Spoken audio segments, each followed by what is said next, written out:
হে আরশের মালিক, হে আমার রব, জীবনের পথে কত কিছুই তো চেয়েছি আপনার কাছে।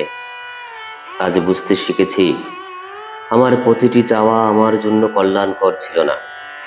তাই যা আপনি দেননি সেখানেও ছিল আপনার অসীম দয়া, আর যা কেড়ে নিয়েছেন তার মাঝেও ছিল কোনো অদৃশ্য হিকমত।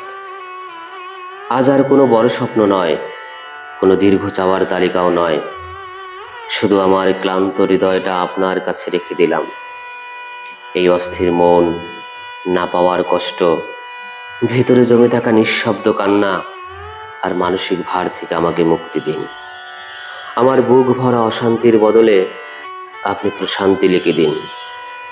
এমন এক অন্তর দান করুন, যে অন্তর শুধু আপনার উপর ভরসা করে শান্ত থাকতে শেখে। হে পরম দয়াময়, আমার হৃদয়ের সব ঝড় থামিয়ে দিন।